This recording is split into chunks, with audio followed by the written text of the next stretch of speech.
Okay, just wanted to do a quick video today about NeoGAFs. Of course, they're very pro Sony. They're very pro Nvidia. Bunch of Nvidia fanboys. But and I'm a little bit of an AMD fanboy lately. I used to be an Nvidia fanboy, funnily enough. But what I wanted to make was a little video rebutting and beating some of these NeoGAFers. And a very interesting, AMD Vega is the new high-end chip coming from AMD. Granted, it's fairly late, but and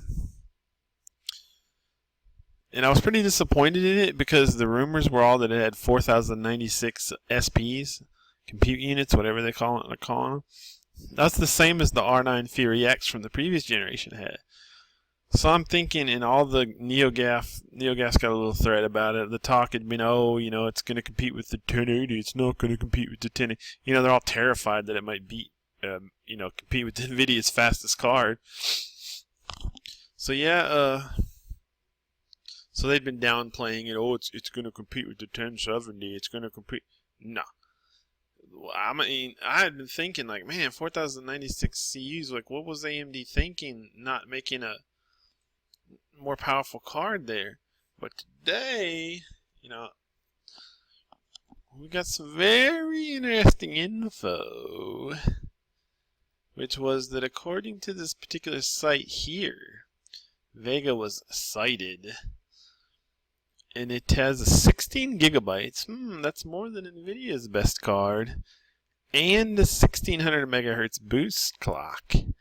Now that is very interesting info indeed, because the Fury X was the last AMD high-end chip, and it had 4096 CUs, just like the new one's going to have. Well, but the Fury X boost clock was only 1050 megahertz. I googled to find out. That was its boost clock, not its base clock.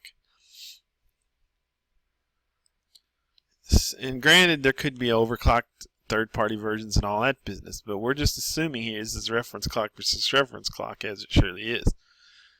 So now we're seeing, suddenly Vega looks a whole lot little more interesting. And now we're talking. The interesting thing about this is, I first of all, to get a rough idea how much more powerful / faster it's going to be, let's just divide 1600. It's got the same number of SPs divided by 1050. And what do we get? The new Vega should be 1.52 times as fast as the Fury X.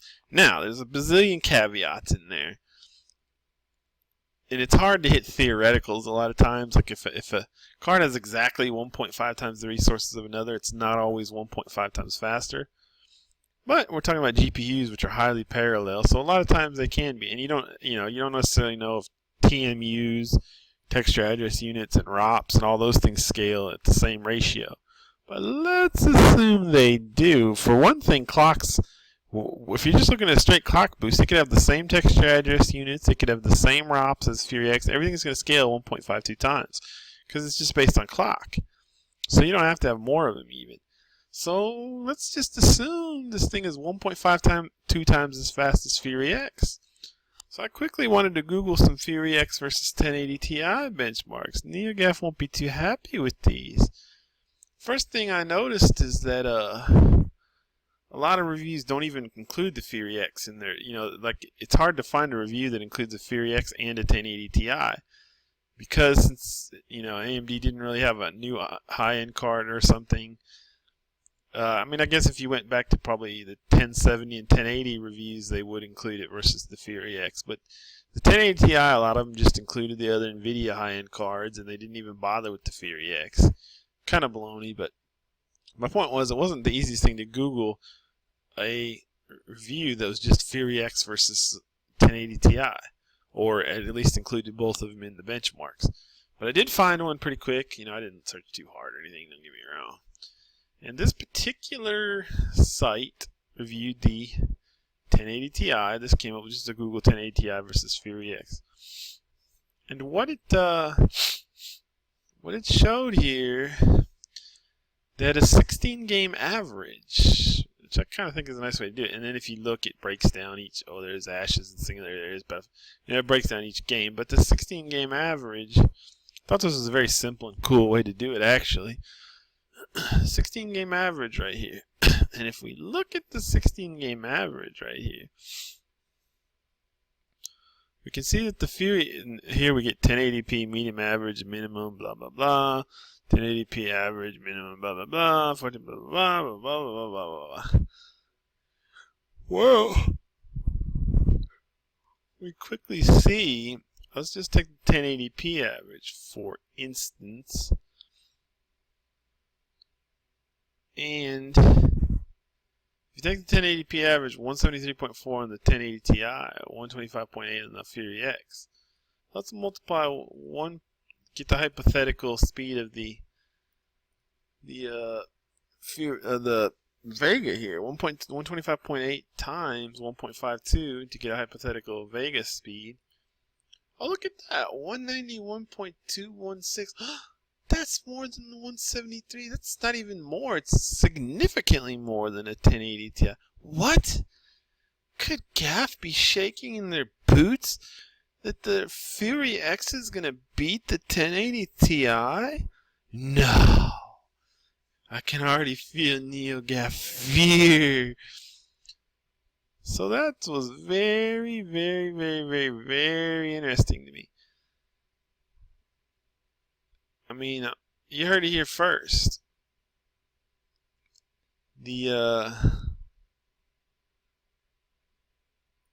Looks to me like Vega is going to compete. Now, I'm not sure what all these, what the heck, these different, oh, I see, it's average and minimum.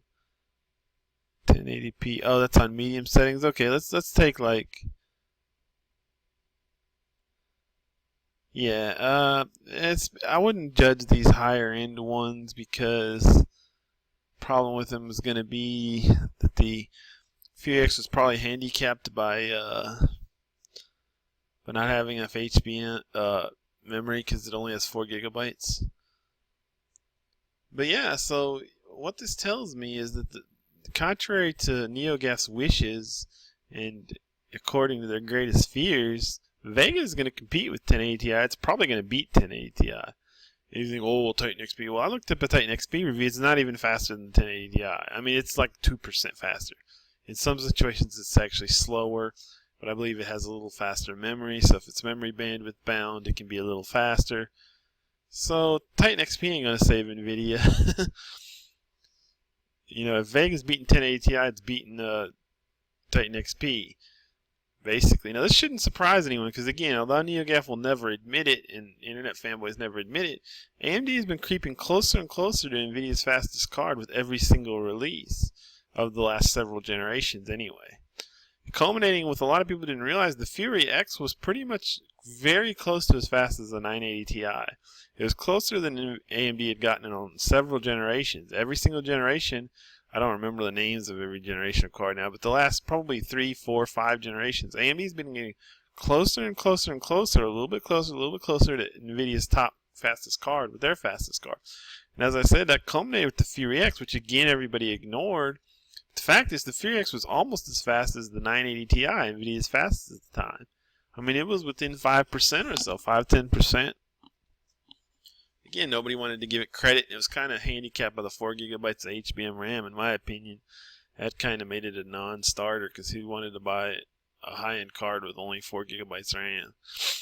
I mean, Nvidia could have gotten away with it because their fanboys will buy anything. But so yeah, I mean, anyone paying attention should realize that AMD's been creeping up on Nvidia for a long time. And so it shouldn't be surprising that if fast trends continued, that their newest card should meet or, should get really close to a Ti, if not beat it, because the Fury X was getting pretty close to the 980 Ti. And every generation, AMD has improved their standing relatively. So an improvement on pretty close means even really, really close, or maybe tied, or maybe ahead. So again, NeoGAF's going to be scared, quaking in their boots, but I'm gonna put it out here first. Remember where you heard it first, as I like to joke. The Vega is gonna beat the 1080 Ti or compete closely. Now I will say there's some caveats. You know, the 1.52 scaling, I'm assuming, it's probably, you know, it's usually not quite the theoretical, just because of the nature of things. It's usually a little lost, you know. So maybe it's 1.45 or. But so this doesn't tell me exactly that, okay, Vega is faster than as fast as 1080 Ti. All it tells me is that Vega is going to be close to 1080 Ti, contrary to NeoGAF's wishes. And yeah, so there you heard it first. Simple video that the AMD Vega is going to compete with 1080 Ti, you know, head to head. Not, oh, it's just gonna be like a 1080. No, you wish, NeoGAF, because this is the first.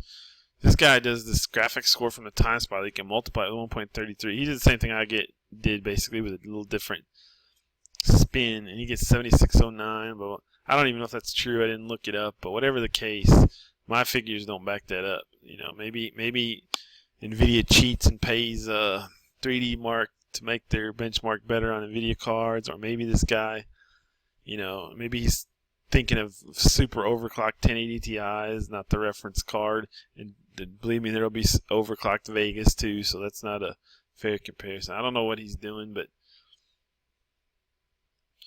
yeah, and another, you know, ticker that this is going to be very high in card is 16 gigabytes. That's higher than Nvidia's 12 gigabyte cards, the Titan XP and which is 11 gigabytes, I believe, and the 1080 Ti. So yeah, just pointing it out. Sorry, NeoGAF, the Vega is going to compete or beat the 1080 Ti. You may not like it, but it's going to be the fact. You know, refer to this video when it comes out. So, yep. Good job, AMD. Now, I think Nvidia supposedly has a new card coming, but I'll take that with a grain of salt. I'll believe, you know, it's probably like everything in computer tech, many months away, you know. So, yep. AMD Vega is going to beat 1080 Ti.